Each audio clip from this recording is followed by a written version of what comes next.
آج کے اس خاص جائزے میں خوش آمدید۔ آج ہم ایک ایسے موضوع پر بات کرنے والے ہیں جو اسلام کا بالکل بنیادی بلکہ یوں کہیے کہ سب سے اہم عقیدہ ہے، یعنی توحید۔ بظاہر یہ لفظ بہت سادہ سا لگتا ہے نا؟ لیکن سچ پوچھیں تو جب ہم اس کی گہرائی میں اترتے ہیں تو یہ انسانی سوچ اور پورے وجود کو ہلا کر رکھ دیتا ہے۔ تو چلیے بغیر کسی تاخیر کے سیدھے موضوع کی طرف چلتے ہیں اور دیکھتے ہیں کہ یہ تصور اصل میں کیا ہے۔ ماخذ کے مطابق توحید کوئی ایسا کلمہ نہیں ہے جسے بس یوں ہی زبان سے ادا کر دیا جائے، بالکل نہیں۔ دراصل یہ ایک بہت گہرا اندرونی انقلاب ہے جسے انسان کے دل، دماغ اور پورے وجود کے اندر تک رچ بس جانا چاہیے۔ اور سچی بات تو یہ ہے کہ یہیں سے اس تصور کی اصل طاقت سامنے آتی ہے۔ تو سب سے پہلے بات کرتے ہیں اسلامی عقیدے کے مرکز یعنی خالق کی مطلق یکتائی کی۔ توحید کا سیدھا سا مطلب یہ ہے کہ خالق کو ہر لحاظ سے بالکل یکتا اور اکیلا مانا جائے، چاہے وہ اس کی ذات ہو، اس کی صفات ہوں، اس کے افعال ہوں یا پھر عبادت کا معاملہ ہو۔ یعنی وجود کے ہر پہلو میں بس اسی ایک وحدانیت کا اقرار کرنا ہی تو اصل عقیدہ ہے۔ اس وحدانیت کو مزید گہرائی میں سمجھنے کے لیے اسے 3 ابعاد میں تقسیم کیا گیا ہے۔ آئیے انہیں دیکھتے ہیں۔ پہلے قسم کو توحید ربوبیت کہا جاتا ہے۔ اس کا مطلب بہت واضح ہے کہ کائنات کا صرف ایک ہی خالق ہے، ایک ہی مالک ہے، وہی رزق دینے والا ہے اور وہی تقدیر چلانے والا ہے۔ یعنی اس پوری کائنات کا جو بھی نظام ہے نا، وہ 100% صرف اسی ایک ذات کے کنٹرول میں ہے، کوئی اور اس میں شریک ہو ہی نہیں سکتا۔ اس بات کی بنیاد قرآن مجید کی مشہور آیت الحمدللہ رب العالمین پر ہے۔ اب یہاں ایک بہت ہی دلچسپ نقطہ جو ماخذ میں بتایا گیا ہے وہ یہ ہے کہ یہ عقیدہ تو انسانی فطرت کے اندر پہلے سے موجود ہے۔ تاریخ ہمیں بتاتی ہے کہ جو ابتدائی مشرکین عرب تھے وہ بھی یہ تو مانتے ہی تھے کہ آسمان اور زمین کا خالق بس اللہ ہی ہے۔ ان کا اصل مسئلہ کچھ اور تھا، اور وہ مسئلہ عبادت کے معاملات میں تھا۔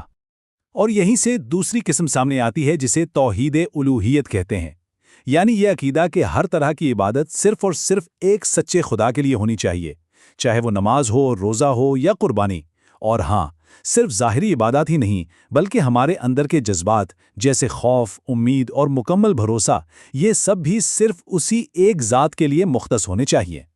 جیسے کہ سورۃ الفاتحہ میں ہم پڑھتے ہیں ایاک نعبد و ایاک نستعین، یعنی ہم صرف تیری ہی عبادت کرتے ہیں اور صرف تجھی سے مدد مانگتے ہیں۔ عبادت کا یہ خالص پن، یہ جو یکسوئی ہے، یہی دراصل لا الہ الا اللہ کی اصل روح ہے۔ اس کا مطلب ہے کہ کسی اور طرف دیکھنا بھی نہیں ہے، ہر عبادت کا رخ بس ایک ہی طرف ہونا چاہیے۔ اب آتے ہیں تیسری قسم کی طرف، یعنی توحید اسماء و صفات۔ اس کا مطلب یہ ہے کہ اللہ کے جو نام اور صفات قرآن اور حدیث میں بیان ہوئے ہیں انہیں بالکل ویسے ہی دل سے تسلیم کیا جائے، ان کے مطلب نہ بدلے جائیں، ان کا انکار نہ کیا جائے، اور سب سے اہم بات، یہ سوال نہ اٹھایا جائے کہ وہ صفات کیسی ہیں یا انہیں انسانوں جیسی خصوصیات سے ہرگز نہ ملایا جائے۔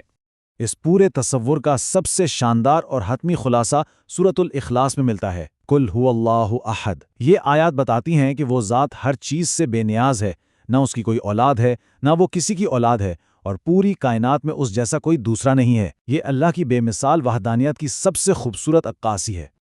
اب ہم ذرا علمی بحث سے آگے بڑھتے ہیں اور بات کرتے ہیں انا سے ماورا، ایک گہری روحانی حقیقت کی۔ اچھا، ہم نے ان علمی باتوں کو تو سمجھ لیا، لیکن ذرا سوچئے، جب یہ عقیدہ، یہ توحید واقعی دل کی گہرائی میں اتر جاتی ہے تو پھر کیا ہوتا ہے؟ جب یہ صرف زبانی بات نہیں رہتی بلکہ انسان کے رگ و پے میں بس جاتی ہے تو انسان کے اندر کیا بدلتا ہے؟ یقین جانیے، یہاں سے ایک بالکل نیا اور انتہائی گہرا روحانی سفر شروع ہوتا ہے۔ ماخذ بہت ہی خوبصورت انداز میں بتاتا ہے کہ جب توحید دل میں اترتی ہے نا، تو انسان کی اپنی انا، یعنی یہ جو میں کا پردہ ہوتا ہے، وہ خود بخود ہٹنے لگتا ہے۔ توحید کا کمال ہی یہ ہے کہ انسان اپنی ذات کے خول سے باہر نکلے اور خالق کی حقیقت کے سامنے خود کو بالکل مٹا دے، فنا کر دے، یعنی میں کا تصور ختم اور صرف وہ باقی۔ اس بات کو سمجھنے کے لیے سورۃ القصص کی یہ آیت دیکھیں، کل شیء ہالک الا وجہہ، یعنی ہر شے فنا ہونے والی ہے سوائے اس کے چہرے کے۔ یہ ایک بہت بڑی حقیقت ہے کہ ہمیشہ رہنے والی دائمی ذات صرف ایک ہی ہے، باقی جو کچھ بھی ہے سب فانی ہے۔ جب انسان کو اس بات کا گہرا احساس ہو جاتا ہے تو پھر اس کی اپنی عارضی حیثیت کی کیا اہمیت رہ جاتی ہے؟ کچھ بھی نہیں۔ اور پھر سورہ قاف کی یہ آیت ایک اور کمال کا پہلو دکھاتی ہے، وَنَحْنُ أَقْرَبُ إِلَيْهِ مِنْ حَبْلِ الْوَرِيدِ، یعنی ہم انسان کی شہ رگ سے بھی زیادہ قریب ہیں۔ تو پھر یہ خالق اور مخلوق کے درمیان دوری کا احساس کہاں سے آتا ہے؟ دراصل یہ دوری صرف ایک وہم ہے جو ہماری اسی انسانی انا یا میں کے پردے کی وجہ سے پیدا ہوتا ہے۔ حقیقت میں تو وہ ذات شہ رگ سے بھی زیادہ پاس ہے۔ صحیح بخاری کا ایک حوالہ اس حوالے سے بڑی زبردست بات بتاتا ہے۔ انسان تو پیدائشی طور پر اسی توحید اور وحدانیت کی فطرت پر پیدا ہوتا ہے۔ ایک چھوٹا بچہ اس میں یا انا سے بالکل پاک ہوتا ہے۔ یہ تو ہمارا معاشرہ ہے، ہمارے ارد گرد کا ماحول ہے جو رفتہ رفتہ ہمیں یہ میں اور تم کا کھیل سکھاتا ہے، اور اسی وجہ سے ہم اس دوری کے وہم میں مبتلا ہو جاتے ہیں۔ اب بات کرتے ہیں مقام احسان کی، جو اس روحانیت کا سب سے اعلیٰ ترین درجہ ہے۔ جب کوئی اپنے اندر سے اس میں کے پردے کو مکمل طور پر ہٹا لیتا ہے تو وہ مقام احسان پر پہنچ جاتا ہے۔ مشہور زمانہ حدیث جبریل میں اس کیفیت کو ان شاندار الفاظ میں بیان کیا گیا ہے کہ اللہ کی عبادت اس طرح کرو گویا تم اسے دیکھ رہے ہو، اور اگر تم اسے نہیں دیکھتے تو یقین رکھو کہ وہ تمہیں دیکھ رہا ہے۔ یہ ایک ایسی مستقل آگاہی کی حالت ہے جہاں انسان کو ہر عمل میں خالق کی موجودگی کا احساس ہوتا ہے۔ اس درجے پر پہنچ کر اندر کی ساری بے چینی ختم ہو جاتی ہے۔ توحید کی یہ گہرائی صرف نظریاتی نہیں بلکہ اس کی زندہ مثال سیرت نبوی صلی اللہ علیہ وسلم میں موجود ہے۔ اگر ہم کبھی غور کریں کہ غار ہرا میں تنہائی کا وہ وقت کیسا ہوگا، وہ مسلسل غور و فکر، وہ خلوت، دراصل وہ خالق کی اسی گہری معرفت اور پہچان کو پانے کا ایک زندہ تاریخی ثبوت ہے۔ دنیا کے شور سے دور یہیں سے اس ابدی تعلق نے اپنے عروج کی طرف سفر کیا، اور اس کا سب سے خوبصورت نتیجہ کیا نکلا؟ نبوت کا اتنا بڑا مقام ملنے کے باوجود کوئی ذات کا دعویٰ نہیں کیا گیا، کوئی نئی انا نہیں بنائی گئی، بس انتہائی عاجزی کے ساتھ یہی فرمایا گیا، میں اللہ کا بندہ اور اس کا رسول ہوں۔ یہ ہے اس میں کے مکمل طور پر مٹ جانے اور خالص بندگی اختیار کرنے کی سب سے بڑی عملی مثال۔ تو خلاصہ یہ ہے کہ یہ محض ایک عقیدہ نہیں بلکہ وجود کا ایک مکمل طریقہ ہے۔ ان ساری باتوں کو سمیٹیں تو بات یہاں آ کے رکتی ہے کہ توحید صرف کوئی تھیری نہیں ہے، یہ جینے کا انداز ہے۔ جب یہ سچائی اندر پوری طرح اتر جاتی ہے تو ہر طرح کا دکھاوا ختم ہو جاتا ہے۔